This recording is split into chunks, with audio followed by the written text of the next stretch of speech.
ನಮಸ್ತೆ ವೀಕ್ಷಕರೇ, lucky media Kannada YouTube ಚಾನಲ್ಗೆ ಸ್ವಾಗತ. ಇವತ್ತು ಎಲ್ಲರೂ ಚೆನ್ನಾಗಿದ್ದೀರಾ ಅಂತ ಹೇಳಿ ಭಾವಿಸ್ತಾ, ವೀಕ್ಷಕರೇ 2014ರಲ್ಲಿ $1 ಬೆಲೆ 45.3 ರೂಪಾಯಿ ಇತ್ತು. ಸೊ 2014ರಲ್ಲಿ ಎಲ್ಲರೂ ಕೂಡ ಮನಮೋಹನ್ ಸಿಂಗ್ ಅವ್ರನ್ನ ನಾವೆಲ್ಲರೂ ಕೂಡ ಕ್ರಿಟಿಸೈಸ್ ಮಾಡ್ತಾ ಇದ್ವಿ. ಡಾಲರ್ನ ಎದುರು ಮಹಾಕುಸಿತ, ರೂಪಾಯಿಯ ಮಹಾಕುಸಿತ ಅನ್ನುವಂತಹ ಹೆಡ್ಲೈನ್ಗಳನ್ನ ಹಾಕ್ತಾ ಇದ್ವಿ ಮತ್ತು ಇದಕ್ಕೆ ಸಂಬಂಧಪಟ್ಟ ಹಾಗೆ ಚರ್ಚೆಗಳನ್ನು ಕೂಡ ಮಾಡ್ತಾ ಇದ್ವಿ. ಸೊ ಡಾಲರ್ ಎದುರು ರೂಪಾಯಿಯ ತನ್ನ ಮಹತ್ವವನ್ನು ಕಳೆದುಕೊಳ್ತಾ ಇದೆ ಅನ್ನುವಂಥ ಎಲ್ಲರೂ ಕೂಡ ಡಿಸ್ಕಷನ್ ಮಾಡ್ತಾ ಇದ್ವಿ.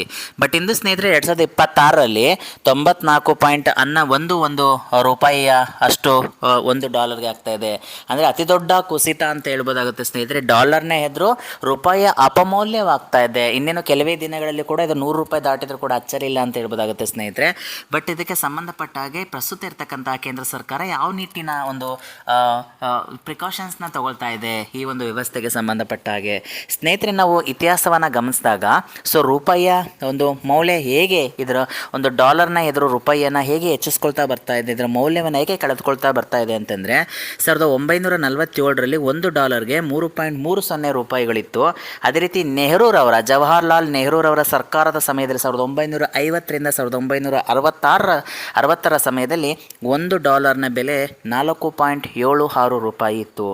ಅದೇ ರೀತಿ ಸ್ನೇಹಿತರೆ, ಐರನ್ ಲೇಡಿ ಆಫ್ ಇಂಡಿಯಾ ಅಂತ ಹೇಳಿ ಕರೆಸ್ಕೊಳ್ಳುವಂತಹ ಇಂದಿರಾ ಗಾಂಧಿಯವರ ಸಮಯದಲ್ಲಿ 1970ರಲ್ಲಿ $1ನ ಬೆಲೆ $7.50 ಇತ್ತು ಅನ್ನುವಂಥದ್ದು.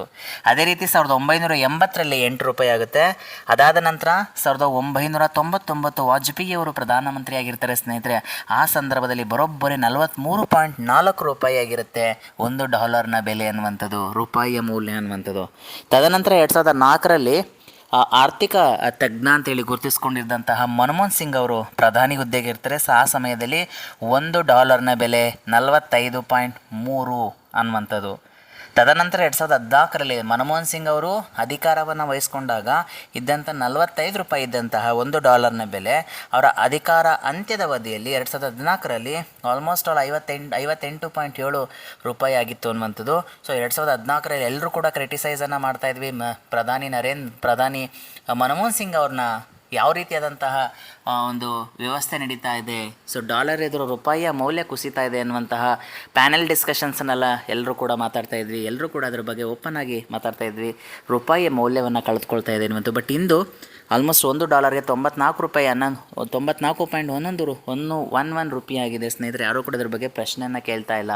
ಹೀಗೆ ಮುಂದುವರೆದ್ರೆ $100 ದಾಟಿದ್ರು ಕೂಡ ಅಚ್ಚರಿ ಇಲ್ಲ ಅಂತ ಹೇಳ್ಬೋದು. ಕಾದು ನೋಡಬೇಕಾಗುತ್ತೆ ಸ್ನೇಹಿತರೆ, ಮುಂದಿನ ದಿನಗಳಲ್ಲಿ ರೂಪಾಯಿಯ ಮೌಲ್ಯ ಇನ್ನಷ್ಟು ಕುಸಿಯುತ್ತಾ ಅಥವಾ ಇದಕ್ಕೇನಾದರೂ ಪ್ರಿಕಾಷನರಿ ಮೆಜರ್ಮೆಂಟ್ಸ್ ಏನಾದರೂ ತೊಗೋತಾರಾ ರಿಸರ್ವ್ ಬ್ಯಾಂಕ್ ಆಫ್ ಇಂಡಿಯಾ ಅಥವಾ ಅದ್ರ ಜೊತೆಗೆ ಕೇಂದ್ರ ಸರ್ಕಾರ ಅನ್ನುವಂಥದ್ದು. ಸ್ನೇಹಿತರೆ, ಇದು ಯಾವುದೇ ರೀತಿಯಾದಂತಹ ಸರ್ಕಾರದ ಅಧೀನದಲ್ಲಿಲ್ಲದೇ ಇರಿದ್ರೂ ಕೂಡ ಇದಕ್ಕೆ ಬೇಕಾಗಿರ್ತಕ್ಕಂಥ ಪೂರ್ವ ತಯಾರಿಗಳು, ಇದಕ್ಕೆ ಬೇಕಾಗಿರ್ತಕ್ಕಂತಹ ಅನ್ಯ ಮಾರ್ಗಗಳನ್ನು ನೋಡಲೇಬೇಕಾಗುತ್ತೆ ಅನ್ನುವಂಥದ್ದಷ್ಟೇ ನಮ್ಮ ಅಭಿಪ್ರಾಯ. ಕಚ್ಚಾ ತೈಲದ ಒಂದು ಬೆಲೆ ಏರಿಕೆಯನ್ನು ಕೂಡ ಅದರ ಮೇಲೆ ಇಂಪ್ಯಾಕ್ಟ್ ಆಗಿರ್ಬೋದು. ಬಟ್ ಇದಕ್ಕೆ ಸಂಬಂಧಪಟ್ಟಾಗೆ ರಿಸರ್ವ್ ಬ್ಯಾಂಕ್ ಆಫ್ ಇಂಡಿಯಾ ಮತ್ತು ಕೇಂದ್ರ ಸರ್ಕಾರ ಅದಕ್ಕೆ ಗಮನ ಹರಿಸಬೇಕು ಅಂತ ಹೇಳುವಂಥದ್ದಷ್ಟೇ ನಮ್ಮ ಅಭಿಪ್ರಾಯ. ಸೊ ಡಾಲರ್ ಎದುರು ರೂಪಾಯಿಯ ಕುಸಿತದ ಬಗ್ಗೆ ನಿಮ್ಮ ಅಭಿಪ್ರಾಯ ಏನು ಅನ್ನುವಂಥದ್ದನ್ನ ಕಮೆಂಟ್ ಸೆಕ್ಷನಲ್ಲಿ ಕಮೆಂಟ್ ಮಾಡಿ ತಿಳಿಸ್ತಾ ಹೋಗಿ ಅಂತ ಹೇಳ್ತಾ, ನಾನು ಕೊಟ್ಟಿರ್ತಕ್ಕಂಥ ಮಾಹಿತಿ ನಿಮಗೆ ಇಷ್ಟ ಆಯಿತು ಅಂದರೆ ಲೈಕ್ ಮಾಡಿ, ಶೇರ್ ಮಾಡಿ. ಯಾರೆಲ್ಲ ಈ ವಿಡಿಯೋನವರಿಗೆ ಧನ್ಯವಾದಗಳು. ಥ್ಯಾಂಕ್ ಯು ಸೋ ಮಚ್ ವೀಕ್ಷಕರೇ.